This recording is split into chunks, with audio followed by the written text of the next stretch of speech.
አሰላሙ አለይኩም ወራህመቱላሂ ወበረካቱ። ውድ ቤተሰብ እንዴት ናችሁ? ሰላም ናችሁ ወይ? እንዴት ከረማችሁ? ስራ፣ ጤና ሁሉ ሰላም ነው? ከኛ ጋር አልሐምዱሊላህ ደህና ነን። እንዴት ናችሁ? እኛ ደህና ነን ያ ረብ ለከል ሐምድ። ምን አዲስ ምን አሮጌ አላችሁ? ያው እኛ እየጠፋን ነው የምንመጣው። ቁጭ በይ። ያው ሰለዋ ይኸውላችሁ እንግዲህ አያቶቿ ጋር ከርማ ተመጣ ወደዚህ ምግጥ ብላለች። ያው እንግዲህ መገረፍ አለባት። ማርጣለ የምር ያስቸገረችኝ ነው ማለት ነው። እንደገና ደግሞ የመደህ አዲስ አግተዋለኝ። በቃ ልብሷን አልቻልኩትም። አሁንም ሄዳ መዘፈቅ ነው። ሲድሁ ከባድ ነው። ሁሉም ውሸት ሲድሁ ከባድ ነው። አላህ አፍ ያርጋቸው። እንዴት ናችሁልኝ? እኛ ደህና ነን አልሐምዱሊላህ አለንላችሁ። ዛሬ ለመጣው መሰላችሁ ባለፈው ቆየረ ከሰራው ቢያንስ አሁን ቪዲዮ መለቅላችሁ መቼ እንደው ባላቀም ይሄን ቪዲዮ ከሰራሁበት ከአራት ቀን በፊት ነው ይመስለኛል፣ ወይም ከአምስት ቀን በፊት ቪዲዮውን የለቀኩት ማለት ነው። ረመዳን ሳይወጣ ነው ሳምንት ሆነው ጋይስ፣ ረመዳን ሳይወጣ ነው የሰራሁት ቪዲዮውን። ወላኪን እናንተ ላለማወናጀል እኔም እናንተም ተምትሳደቡ ያው እንደምትሳደቡም ስለማቅ ያ ሁሉ ከሚሆን ብዬ ረመዳን ከወጣ ነው ቪዲዮውን የለቀኩትና ስለሆነሽ ልጅ ነበረ ባላን ሰርፕራይዝ አርጋ ምናምን እያልኩ ነግሬያችሁ ነበርና ብዙዎቻችሁ እኔን ወርዳችሁብኛል። እኔ ደግሞ ያንን እናንተ እኔ ላይ ከመውረዳችሁ በፊት ያው ያለውን ችግር ነግሬያችኋለሁ ከተረዳችሁኝ ማለት ነው። ያው ምንም ማድረግ ስለማልችል ነው። እኔም ብዙ ተናድጄ ተበሳጭቼ ነው እንትን ያልኩት ማለት ያ ነገር የሆነው ማለት ነው። ያው ቤቴ እንዲያረግ የፈቀርኩለት ማለት ነው። አላኩል ያህል ኢትዮጵያ ላይ ስንኖሩ አውቃችሁ እንዳላወቃችሁ ካልሆናችሁ ማንንም ጋር መኖራችሁ ነው ችግሩ እሱ ነውና እንግዲህ ምንም ማድረግ አልችልም። አላህ ይዘንልኝ። ሲቀጥል ሌላ መጀመሪያ የረሳሁት ኮንሴፕት አለ፣ ሜን ኮንሴፕት አለ። መጀመሪያ የአረብ ሀገር ሴቶች አትበይን ብላችሁኛል። ለምን እንደምትጠቀመው ታውቃላችሁ? ይሄን ቃል የምትጠቀመው በመሰረቱ በይዋህነት ነው። ለምን እንደምትጠቀመው ታውቃላችሁ? እኔም አረብ ሀገር ኑሬ ስለሆነ የአረብ ሀገር ሴት ያው እኔንም ጭምር ስለምናገር ያው አይደብራችሁም በሚለው ከደበራችሁ ይቅርታ ብያለሁኝ። ኖርማል ነው። እኛ አረብ ሀገር ለስራ ሄድን እንጂ ሲጀመርም የአረብ ሀገር ሴት አይደለንም። እሱን ነው የምላችሁ። እኔንም ጭምር ነው ብዬ ስለማስብ ስለምታውቁ እኔን ስለምታውቁኝ አረብ ሀገር ስለሆንኩ እናንተ ማለት ስለሆንኩ እኔ ያው አይደብራችሁም በሚል ሂሳብ ነው የምናገረውና ከደበራችሁ ግን አጋጣሚ ይቅርታ ብያለሁ። ሲቀጥል ስለ ልጅቱ ስነግራችሁ አንዳንድ ሰው በስራው ይበለው የምትሉበት አጋጣሚ አለና ሴቶች ስንባል የሆነ ድንበር የምናልፈው በመውደድ ጉዳይ ድንበር የምናልፈው ነገር አለ። ገባችሁ አይደለ? በእርግጥ ማፍቀር መታደል ነው። ያኔ ደስ የሚል ስሜት አለው። እሱ እንዳለ ሆኖ ራሳችንን እስከምንጎዳ ድረስ መሄድ ግን አረጋለሁ ማለት ነው አይደል? ሰለዋ ልክ ነኝ። በቃ ሰለዋ እውነት ነው ብላለች እና እንደዛ ነው። አሁን ልጅቱ እኔ ራሱ ወላሂ ነው የምላችሁ ነፍሴ አላረፈችም ከመጀመሪያው ጀምሮ ማለት ነው። ከዛም በፊት ይሄ ነገር ከመደረጉም በፊት ነገሩን ስሰማ በጣም አስደብሮኛል ማለት ነው። ግን ስጠይቅና እኔ ያው ባልተቤቴ ጋር ጓደኛ ነው ብያችኋለሁ። ስጠይቅ ስለ ሁኔታው ከዚህ በፊት 2 ዓመት ሰርታ ታውቃለች። አሁን ይቺ ልጅ ወልዳ ከመሄዷ በፊት ማለት ነው 2 ዓመት ሰርታ ስትመጣ አግብቶ ወልዶ ነው ያገኛት። ይቺን አሁን የያዛትን ሳይሆን ሌላ ማለት ነው ሌላ አግብቶ ወልዶ ነው ያገኘችው። ያንን አሚን ብላ ተቀብላ እንደገና ያችን ትቶ ወለደላትን ከሷ በኋላ የወለደላትን ትቶ እሷ ጋር ሆኖ እሷ ጋር ወለደ። ገባችሁ አይደለ? አሁንም መልሳ ሄደችለት። እንደኔ የሷ ጥፋትም ነው ገባችሁ አይደለ? የሷም ጥፋት አለበት። በእርግጥ ስለምትወደው ነው እሱ እንዳለ ነው። ግን አንድን ሰው ከነፍሳችሁ በላይ መውደድ ምን ይባላል? እኔ ብሆን ብዬ የማስበው ማለት ነው አይደል? ቅሪ በለኛው መቼም በቦታው ላይ ስላልሆንኩ ይሆናል የምፈርደው። ገባችሁ አይደለ?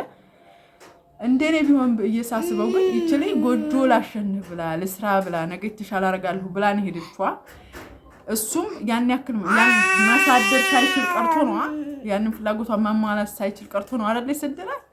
ያሁኑ ሳለ መጥቶ አግብቶ ስታገኘው ራሷን ማግለል ነበረባት ከሱም ከመውለድ ይልቅ ማለት ነው። እንደኔ ነው የምላችሁ። እንግዲህ ቦታው ላይ ብኮኑ ውሳኔው ሌላ ይሆን ይችላል። አሁን ግን እኔ ከቦታው ውጭ ሆኜ ሳስበው ብሆን ብዬ ነው የማስበው። አሁን ገባችኋል?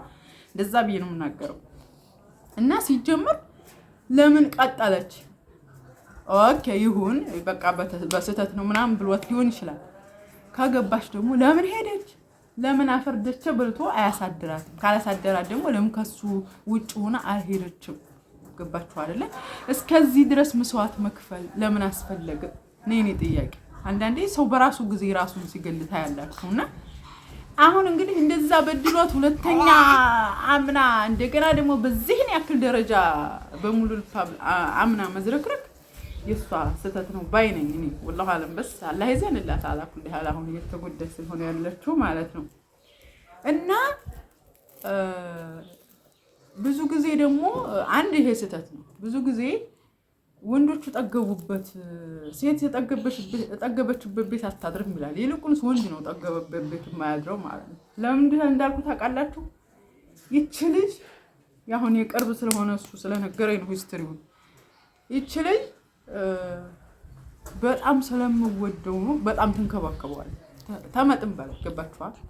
እሱ ደግሞ ብዙ ጊዜ ወንዶች አይታችሁ ከሆነ እንደው ብዙ ጊዜ ወንዶች በጣም የምትንከባከባቸው በጣም የምትሉላቸው የምታረጉላችሁ ከሆነ አይወዷችሁ።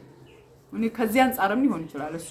እሱ እንዳወራው ከሆነ አሁን እንደምሰማው ከሆነ ለምን እንዳረክ ጥሩ ነው ወይ ታንዴ ሁለቴ ለምን ትበድላታለህ ብሎ ሲጠይቀው የኔ ባለተቤ ምንድን ነው ያለው?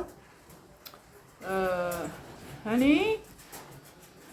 በቃ እሷ በትህትና ስለያዘችኝ እሷ ስለምትወደኝ የእሷን ሞራል ለመጠበቅ ሞራሏ እንዳይሰበር እንደገና ላለመግፋት ፈልጌ እንጂ ተሷ ምንም ደንታ የለም።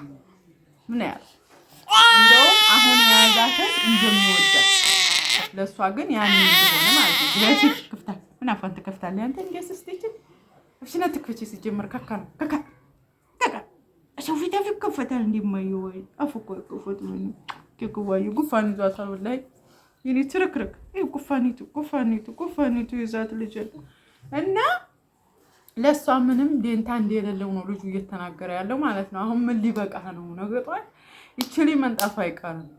እና ሁለተኛ እንደዛ አርገህ ስታገኝህ ምን ትላለህ ሲለው ምንም አይገርመኝም ማለት ታውቃለህ። ለሱ ያለኝን ስሜት ታውቃለህ።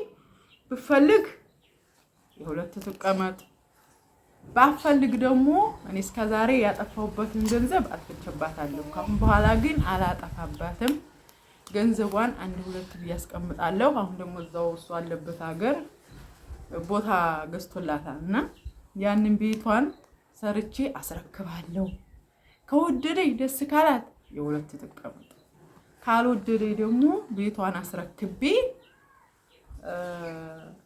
እኔ እዚችኛቱ ጋር ነው መኖር የምፈልገው። መወዳት እዚችኛቱ ነው። በቃ ብቸገር እንኳን ራሱ ተቸግሬ መኖር የምፈልገው እዚችኛቱ ጋር ነው ብሎ ርፍ አለ። በቃ ተመልከቱ እንግዲህ አይታችኋል። እንግዲህ እኔ ያው እንግዲህ እንክብካቤዋቱን ያክል ድረስ እንደሆነ እሱን ለማስደሰት የቱን ያክል እንደምጥር ለሱ ያላትን ፍቅር መገመት አይከብድም። ሁላችንም ብንሆን ማለት ነው።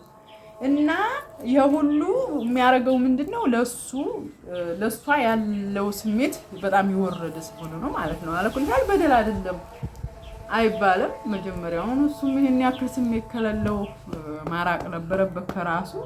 እሷ ደግሞ ይሄን ያክል ስሜት ለሷ እንደሌለው እያወቀች ይሄን ያክል መስዋዕት መክፈል። አንዳንድ ሴቶች ሞኝ ናቸው፣ ይገርማቸዋል።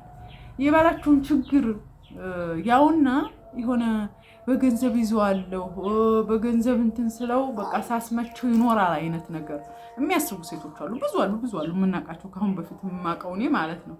ወላሂ ነው የምላችሁ። ወንድ ልጅ ካልወደደ መቼም ቢሆን ለገንዘብ ብሎ አያድርም።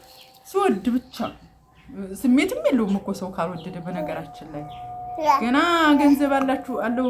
አሁን ላይ ግን ሱብሃነከ ረቢ ገንዘብ ሆኗል። በእርግጥ አሁን ላይ አብዛኛውን እንደዚህ አንዳንድ የእውነት አፍቃሪዎች አሉ እንጂ አሁን እሷ ልክ እንደ ልጅቱ ማለት ነው አሁን እሷ በቃ ያው ችግሩን እቀርፍለታለሁ ያው በዚህ ይዘዋለሁ አይነት ነገር ነው እንጂ ድሮም ለሱ ስሜት እንደሌላት እኔ ማወቅ የሚከብዳት አይመስለኝም። ገባችሁ አይደለ? ከሁኔታው ምናምን ትረዳለች እና አላኩል ያለን የምፈልገው ለሷ አላህ ይሁናት፣ አላህ ይዘንላት። ለመቼም ከተበዳዮች ማፍቀርም መውደድም ኃጢአት አይደለም እና ያው እሷ ባሏን በመንከባከብ አጅር ብታገኝ እንጂ አይጎልባትም። እዚህ ይመስለኛል ኢንሻአላህ ተዓላ ዱንያም ላይ ልክሳት ይችላል። አሬ ይችላል እንዴ አፋን ከፍታ መጫወት ነው አረዲ ሰላም ዛቲ እና ለጊዜው ብትጎዳ ኢንሻአላህ አላህ ይክሳታል ዱንያ ወላኺራ ብለን በአላህ ላይ መልካም ተስፋ አለን። ግን በቃ ብዙዎቻችሁ እንደዚህ በዚህ አይነት ሁኔታ ላይ ካላችሁ ይቅርባችሁ ነው ማለት ነው። ይቅርባችሁ በቃ እሱ ለእናንተ ስሜት ከሌለው ገንዘባችሁ ሲያልቅ መሄድ ሰው ነው። እስከ መቼስ ነው ያንን ሰው የምትንከባከቡት? በቃ እናንተ ትንከባከባታላችሁ፣ እናንተ ትንከባከባላችሁ። እሱ ሲሸሽ የሆነ ስርፋ እናንተ የሚደክማችሁ ያንን ነገር መንከባከብ እንደገና አሁንም እንደሷ እንግዲህ የአረብ ሀገር ገንዘብ ታቆታላችሁ። ሲቆም ይቆማል አይደለ? ያኔ ሲቆም እንዴት አድርጋ ልትይዘው ነው? የማይሆን ነገር ነውና በገንዘብ አዛና ለቆይ በኋላ ቻውላችሁ ያው አዛን እያለ ስለነበረ አዛኑን እየጠበቅን ነበር ማለት ነው። ያው እንግዲህ ሀሳቤም ጠፍቶኛል እንግዲህ እና አላኩል ያህል ያው ከራሳችሁ በላይ ማንን ማታስቀድሙ ነው የምለው። ታቡ ሰባስ ነው ከራሳችሁ በላይ ማንን ማታስቀድሙ ነው የምላችሁ። እናንተ ትኖሩ ነው ይገርማችኋል። እናንተም ፈላጊ አለ። ዝም ብላችሁ የምትወዱትን አትከተሉ። ብዙ ጊዜ ይላለሁ የሚወዳችሁ ጋር ኑሩ ነው የምለው። ያው የሚወዳችሁ ስለሚመጣ ገና እንወደዋለን ብላችሁ ራሳችሁን አትግደሉ ነው የምለው። አሁን የልጅቷ በጣም ያሳዝናል። ብዙዎቻችሁ ደግሞ አንቺ ንገሪያት ምናምን የምትሉኝ አላችሁ። እኔ ነገርኳት ማለት በቦሌም በባሌም ብላ እኔ መናገሬ አይጠፋትም እና እኔ መናጋት ቤተሰብ ጋር መነካካት አልፈልግም። ሀቂቃ ነው የምላችሁ። እኔ ለእናንተ ትምህርት ይሆን ዘንድ እነግራችኋለሁ እንጂ እኔ መነካካት አልፈልግም። ካሁን በኋላም የሆነ ነገር ቢኖር አልተባበረውም ማለት ነው። ሁለተኛ ገባችኋ? ያሁኑ ራሱ እንዳስደበረኝ ንገረው ብዬዋለሁኝ።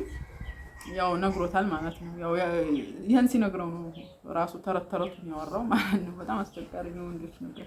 የአንዳንድ ወንዶች ነገር ደግሞ እንዳጨፈጭፉኝ እናቴ ወንዶች መታቸው። አንዳንድ እንግዲህ ወንዶች ራሱ ሲሰሙት ይሄንን ለህሊናችሁ ብላችሁ ፍረዱ። ወንድ ስለተባላችሁ ብቻ አይቆጫችሁ። እናንተም እህት አላችሁ አይደል? እህታችሁ እንደዚህ ብኮን ደስ ይላችኋል። እሱን ነው ማሰብ ያለባችሁና ያው እኔ ቢሆን ነግበኔ ብላችሁ ተናገሩ ማለት ነው። ፍረዱ ነው የምለው። እና ያለው ነገር ይሄ ነው። እህታችን ማላ ይሆናል። ሌሎቻችን ማላ ይጠብቃችሁ ከእንደዚህ አይነት ኃላፊነት ከማይሰማው ወንድ ማለት ነው። አስቸጋሪ ነው። እና ለሌሎቻችሁ ደግሞ ባልሽን ማታዘልቂው እዙ ቪዲዮ ላይ ማለት ነው ያዩት የሰው ባል ስለወሰድሽ ነው ያላችሁኝም አላችሁ። ለመሰላችሁ መናገር ትችላላችሁ። እንደው ሀበሻ ሲባል እኮ የማይገባበት የለም። እንደው ምኑን ከምን ጋር እንደሚያጋጩ ታስቡት እንግዲህ ተመልከቱ። ባልሽ በቪዲዮ የማይወጣው የሰው ባል ስለሆነ ነው። እና ፈርቶ ነው ትይዘኛለህ ብሎ ፈርቶ ነው የማይወጣው። አንዳንዴ እኮ ዘና ነው የምታደርጉኝ። እኔ ከእናንተ ብዙ ጊዜ ተደጋጋሚ የምኮመንቱ ጥላቶች አላችሁ። ጥላት የሆናችሁ ሰዎች ማለት ነው። እኔ የማላውቃችሁ ከምን ተንስታችሁ ጥላት እንደሆናችሁ አላውቅም አላችሁ አንዳንዶች እና እንደፈለጋችሁ መተርጎም ትችላላችሁ። እንግዲህ እኛ እየኖርን ነው ጋይስ። እኔና ሰልዋ ተመችቶን እየኖርን ነው። አልሐምዱሊላህ ምን አገባን እንዳላችሁ ብትሉ እኛ ምን አገባን? እኛ ሰው ሲቻለን ሰውን አንበድል፣ አላህን እናስቀይም። አለቀ። ለሀበሻ ተረት እኛ የምንጨነቅ ሰዎች አይደለንም። መስለዋል አይደለንም። በፍጹም አባቴ የማንም አይደለም የማየ ብቻ ነው። አትቀበጣጥሩ ባያቸው ነገሬችሁ አስረግጠሽ ነገሬችሁ ነገሬችሁ አባዬ የማየ ብቻ ነው ባያቸው። የኔ ፍቅር የኔ ዲክርት አለ በቃ እየዲሃይ ምን እያለ ዝም ብዬ አንስቼ ነው ካሜራ ያስገባኋት። ያው ልጅ እንዲህ እየሆነ ነው የሚያርገው አይደል እንዴ? እሱ ነው የምላችሁ። ያው ዛሬ ብዙ ቀበጠርኩባችሁ። በተረፈ እንግዲህ በሌላ ቪዲዮ በኸይር እንገናኝ። በያላችሁበት ሰላም ሁኑ። ወሰላሙ አለይኩም ወራህመቱላሂ ወበረካቱ።